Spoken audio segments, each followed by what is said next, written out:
destaque no Panorama CBN, Comissão de Constituição e Justiça do Senado aprova o PL da dosimetria. Supremo Tribunal Federal forma maioria pela inconstitucionalidade do marco temporal para a demarcação de terras indígenas. Presidente Lula anuncia a saída de Celso Sabino do Ministério do Turismo. Agência Nacional de Energia Elétrica confirma que já iniciou o processo de avaliação das falhas da Enel.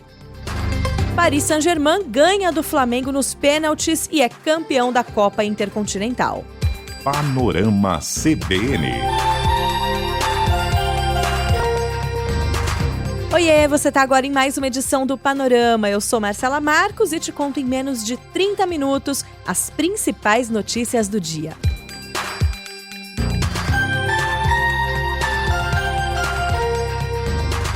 E eu começo essa edição te contando que a Comissão de Constituição e Justiça do Senado aprovou nesta quarta-feira o PL da dosimetria, aquele que altera critérios de cálculo de penas e que pode reduzir a punição de condenados pelos atos de 8 de janeiro. O texto passou por 17 votos favoráveis e 7 contrários. O relatório, elaborado pelo senador Esperidião Amin, prevê que, em caso de condenação por tentativa de golpe de Estado e tentativa de abolição violenta do Estado Democrático de Direito, as penas não sejam mais somadas.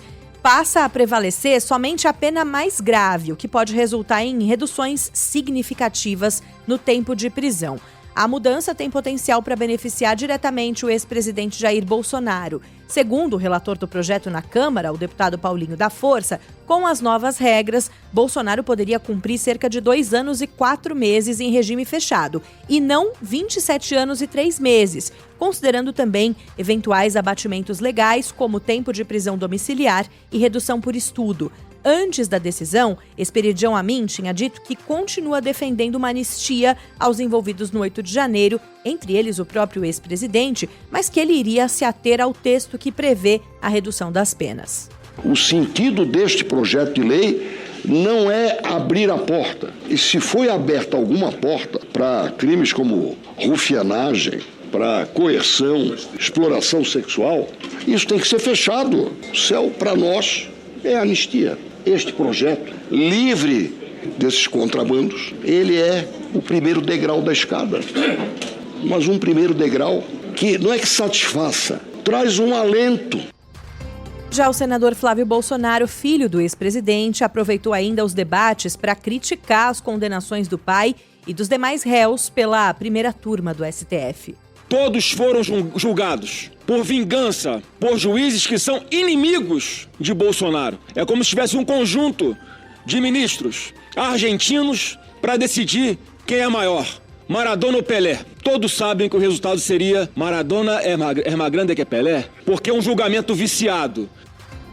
E após a aprovação na CCJ, os senadores também aprovaram um requerimento de urgência para que o texto fosse analisado diretamente pelo plenário ainda nesta quarta-feira. Mas ainda não havia avanço nesse ponto, pelo menos até o momento em que eu gravava essa edição aqui do Panorama. E na edição anterior eu te contei sobre a pesquisa Genial Quest, envolvendo aprovação e desaprovação do governo Lula e também o cenário eleitoral para a presidência. Nesta quarta-feira foram divulgados os dados do levantamento sobre o PL da dosimetria, indicando que 7% dos brasileiros são contrários à redução das penas dos condenados pelos atos golpistas e, por outro lado, 43% apoiam a redução. A pesquisa evidenciou um cenário polarizado, apontando que 77% dos que se manifestaram contra a redução de penas são lulistas. E entre os que querem o oposto, 53% se dizem bolsonaristas. Em relação aos que se intitulam independentes, 48% não querem que as penalidades sejam reduzidas. Quando a pesquisa foi feita, a gente ainda não tinha visibilidade, claro, da aprovação do projeto de lei por parte do Senado. O Supremo Tribunal Federal formou maioria pela inconstitucionalidade do marco temporal para a demarcação de terras indígenas. O entendimento reúne os votos dos ministros Gilmar Mendes, o relator, Luiz Fux e agora Alexandre de Moraes, que também acompanhou integralmente o relator. Além deles, também votaram os ministros Flávio Dino, Cristiano Zanin e Dias Toffoli, que acompanharam o relator, mas com algumas ressalvas. O julgamento ocorre no plenário virtual da Corte e os ministros que ainda não votaram têm até às 11h59 de quinta-feira para se manifestar. O presidente Lula anunciou nesta quarta-feira a saída de Celso Sabino do Ministério do Turismo. O ex-ministro foi expulso do União Brasil e a expectativa é de que Gustavo Damião, filho do deputado Damião Feliciano, seja escolhido para assumir a pasta. Segundo um aliado do presidente do União Brasil, Antônio Rueda, a legenda já articulava essa mudança nos últimos dias. Gustavo Damião integra o grupo mais alinhado ao governo dentro do partido e exerce a função de um dos vice-líderes do Planalto na Câmara dos Deputados.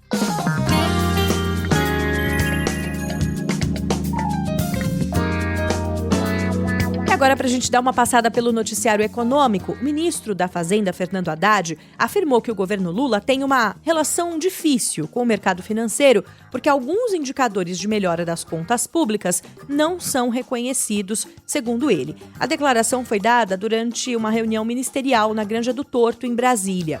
No campo social, Haddad citou melhoras no emprego e na queda da pobreza, assim como inflação relativamente baixa e o crescimento médio do PIB próximo de 3% ao ano. Sobre as contas públicas, números oficiais do Tesouro Nacional mostram que as contas do governo registraram um déficit acima de 230 bilhões de reais em 2023 e de 43 bilhões em 2024. E para este ano, a projeção é de um rombo de 75 bilhões. Para o ano que vem, é de outros pouco mais de 23 bilhões, apesar da meta de zerar o déficit fiscal. Viro a página porque o assunto é outro, mas continuo te trazendo informações a partir de uma fala do ministro Fernando Haddad. Ele disse que a proposta de empréstimos aos Correios já está sob análise da equipe econômica e pode chegar a 12 bilhões de reais. Disse também que o Ministério deve concluir a avaliação do plano de reestruturação da estatal até sexta-feira. De acordo com o ministro, além da proposta dos Correios, houve negociação com uma série de bancos interessados em participar do financiamento, respeitando as regras fiscais e sem romper o teto de juros estabelecido pelo Tesouro.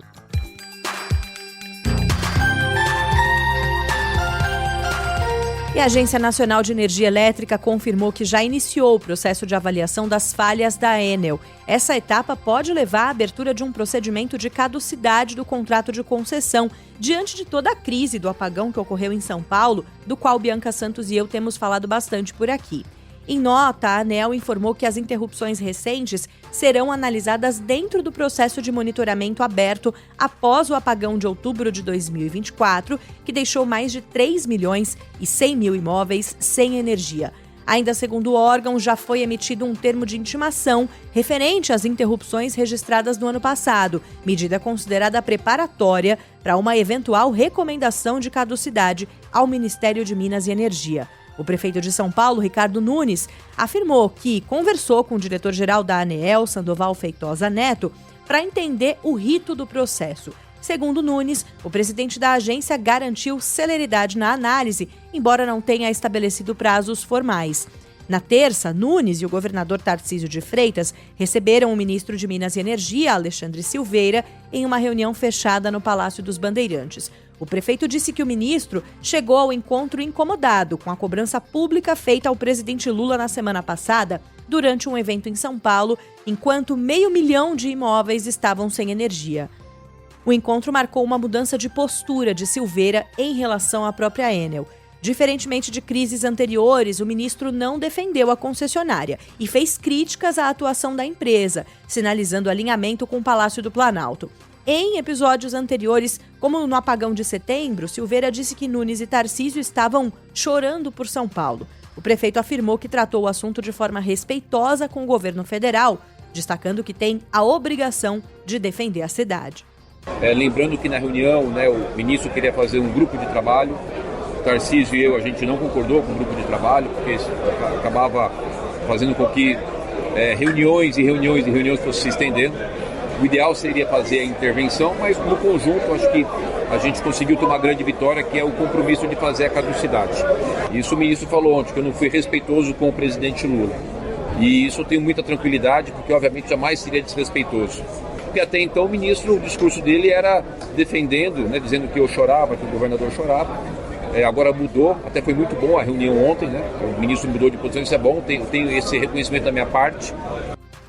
E aí tem um ponto importante, porque apesar do anúncio de que o governo federal vai pedir para a ANEEL a análise da caducidade, a avaliação interna de Estado e da Prefeitura é de que o processo vai ser longo e que não pode ser concluído antes do fim da concessão previsto para 2028. Nos bastidores, a iniciativa é vista como uma estratégia para impedir a renovação automática desse contrato, já solicitada pela Enel e que, até recentemente, tinha sinalização positiva dentro da agência reguladora. Interlocutores ouvidos pela CBN avaliam que, independentemente do desfecho jurídico, o movimento já representa um ganho político para a Prefeitura e também para o governo estadual. O desembargador federal Macário Judici Neto, do Tribunal Regional Federal da 2ª Região, foi transferido para a cadeia pública Constantino Cocotós, em Niterói, na região metropolitana do Rio de Janeiro. Ele foi preso na terça durante uma operação da PF e ocupava a sala de Estado-Maior da Superintendência, na região central do Rio. Como o sistema penitenciário fluminense não tem esse tipo de sala, um cômodo dentro da cadeia pública Constantino Cocotós foi adaptado. A mesma adaptação já tinha sido feita em 2022, quando o ex-secretário de Segurança e delegado Alan Turnovski foi preso. O desembargador é suspeito de ter antecipado ao então presidente da Alerj, o deputado Rodrigo Bacelar, a prisão do então deputado estadual TH Joias em um processo do qual era relator. TH é considerado, segundo as investigações, o principal elo do Comando Vermelho na política fluminense. A Polícia Federal conseguiu ter acesso a mensagens que apontam que Macário Judici Neto e Rodrigo Bacelar estiveram juntos na véspera da operação que prendeu TH. A suspeita dos investigadores é que o desembargador tenha vazado informações sigilosas, o que permitiu que Bacelar avisasse o ex-deputado sobre a ação policial que aconteceria no dia seguinte. A prisão de Macário foi decretada pelo ministro do Supremo Tribunal Federal, Alexandre de Moraes. Dados interceptados pela PF mostram que, na véspera dessa operação, Bacelar informou para o então chefe de gabinete, o Rui Bulhões, que estava em uma churrascaria com o desembargador. A investigação também aponta uma relação de intimidade entre Macário e Bacelar. Em conversas interceptadas, o desembargador se refere ao parlamentar com expressões como "te amo" e "bom dia, irmão". Bacelar responde dizendo "recíproco" e "irmão de vida". A defesa de Macário, representada pelo advogado Fernando Fernandes, negou o encontro e afirmou que o ministro Alexandre de Moraes teria sido induzido ao erro. A defesa de Rodrigo Bacelar informou em nota que o parlamentar segue à disposição da Justiça e cumpre todas as medidas determinadas. Rui Bulhões não quis falar com a imprensa. Em meio às insatisfações dos caminhoneiros, o governo liberou 6 bilhões de reais para uma linha de financiamento mais acessível para que os motoristas comprem caminhões novos ou seminovos para a renovação da frota. Os recursos vão ser repassados pelo Ministério da Fazenda ao BNDES. A medida pode atender tanto transportadores autônomos quanto motoristas associados a cooperativas, empresários individuais e empresas do setor. Para caminhões novos, só serão liberados financiamentos de veículos fabricados no Brasil. Os recursos devem ser usados até o dia 30 de junho do ano que vem. Motoristas que comprem modelos mais eficientes e de menor impacto ambiental e aqueles que, como contrapartida, entregarem um veículo à concessionária em condições de rodagem e com licenciamento regular de 2024, poderão ter taxas, prazos e carência diferenciados. Mas as condições ainda devem ser definidas pelo Conselho Monetário Nacional. A mesma medida provisória também permite a renegociação de dívidas rurais. O texto amplia uma MP publicada em setembro que já garantia recursos para amortizar ou quitar dívidas de custeio e de investimentos. Agora, para permitir também a liquidação de financiamentos contraídos no Plano Safra 2024-2025, atendendo aos produtores rurais afetados por problemas climáticos que atingiram a última safra. Poderão ser renegociadas as operações contratadas entre julho de 2024 e junho deste ano, inclusive as que tenham sido renegociadas ou prorrogadas e que estejam hoje em situação de inadimplência. Abro o bloco de notícias internacionais te trazendo atualizações sobre o acordo comercial da União Europeia com o Mercosul, que eu abordei no começo da semana por aqui. A primeira-ministra da Itália, Giorgia Meloni, afirmou que seria prematuro para o bloco europeu fazer o acerto com os países latino-americanos. Em discurso no parlamento italiano, na véspera de uma cúpula da União Europeia, Meloni disse que o acordo exige garantias de reciprocidade suficientes para proteger o setor agrícola e disse que está confiante de que as condições necessárias para a assinatura do acordo comercial poderão ser atendidas no começo do ano que vem.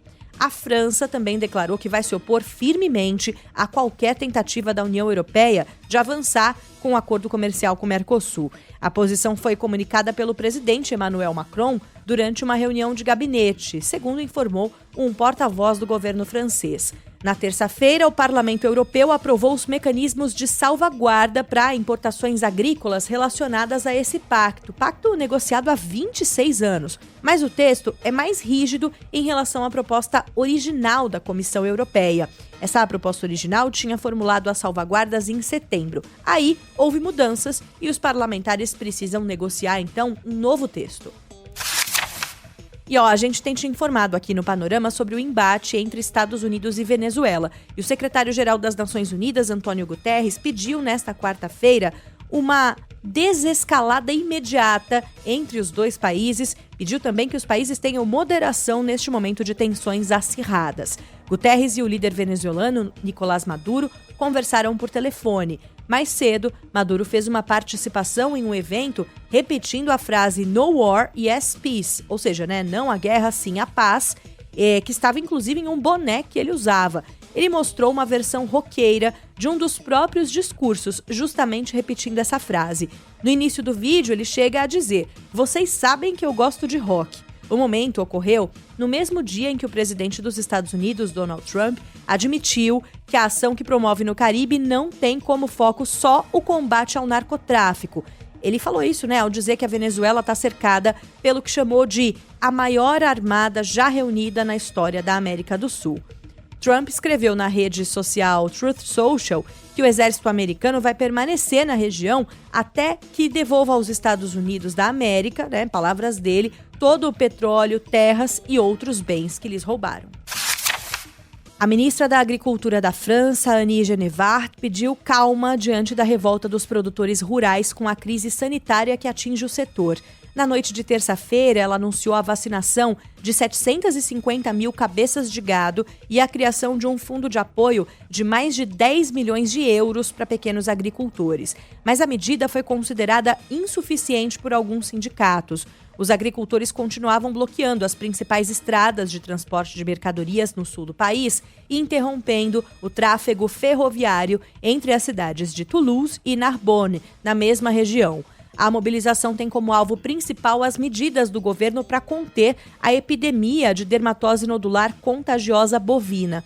Paris segue as normas europeias, que determinam o abate sistemático de rebanhos inteiros assim que um caso é detectado. Os agricultores também protestam contra o que consideram uma traição do governo com o acordo de livre comércio entre Mercosul e a União Europeia, Te falei agora há pouco. Os produtores temem que o tratado acelere a perda de renda e provoque fechamento de explorações familiares. Nem mesmo a aprovação pelo Parlamento Europeu de uma série de salvaguardas para limitar o impacto do acordo nos agricultores do bloco foi capaz de acalmar os ânimos.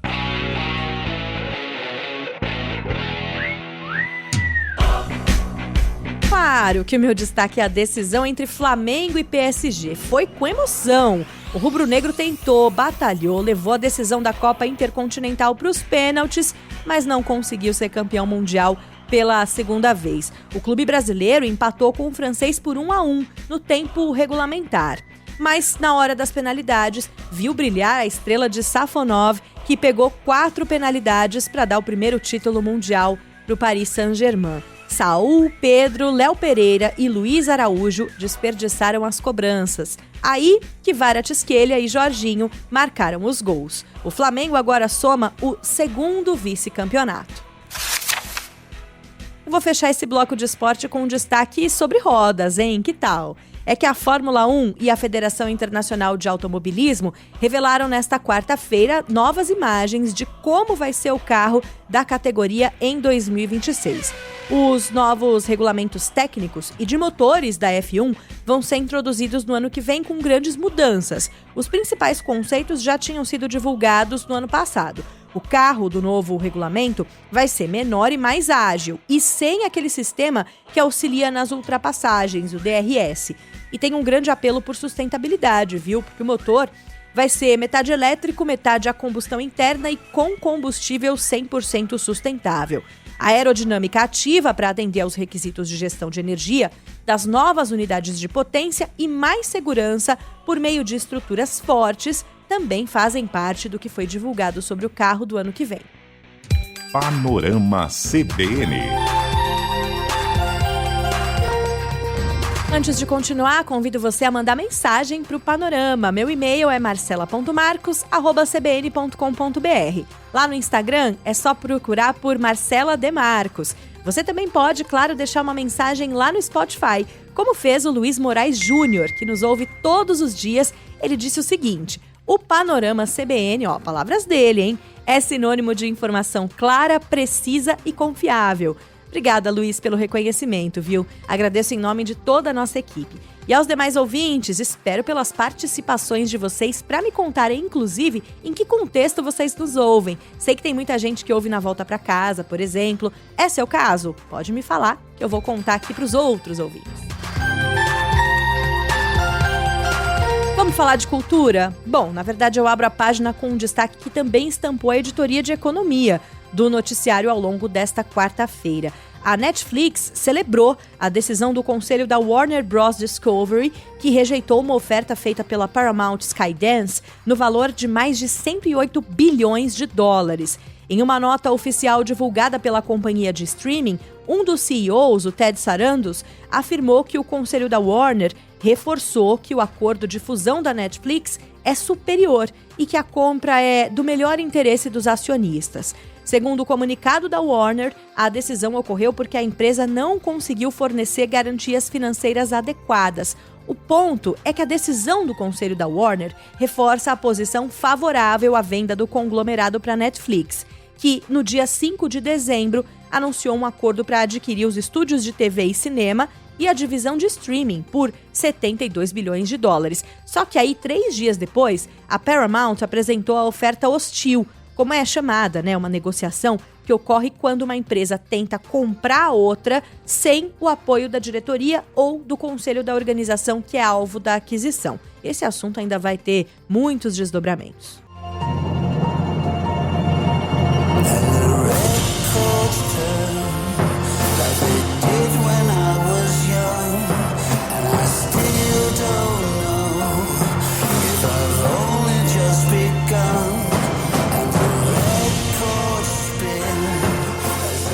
Você acaba de ouvir aí um trechinho da música Dying to Live, uma canção do documentário Billy Idol Should Be Dead. E é o próprio artista homenageado nessa produção quem tá cantando. Eu te trouxe aqui porque essa é uma das faixas daquela pré-lista de indicações ao Oscar 2026 e na categoria de melhor canção original. Ontem eu te falei sobre as apostas brasileiras para premiação, mas no momento em que eu gravava, a gente ainda não tinha, para fazer um trocadilho com o nome aqui do podcast, o panorama completo da lista. A Dying to Live é do Billy Idol e do J-Roll.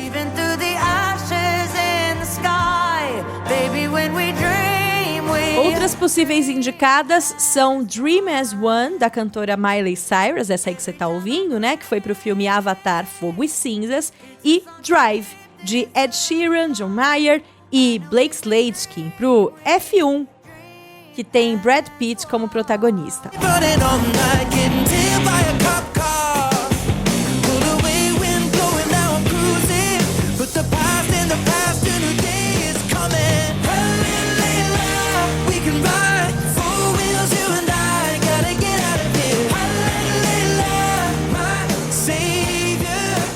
E é nesse som bem vigoroso do Ed Sheeran que a gente encerra essa edição do Panorama CBN. A produção e o roteiro foram feitos por mim, Marcela Marcos, e a edição e sonorização por Anderson Wendel, o Tico. A próxima edição do Panorama chega às 7 da manhã com a Bianca Santos. Eu volto amanhã. Até lá!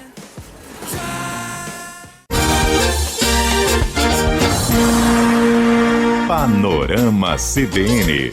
As principais notícias do dia em menos de meia hora.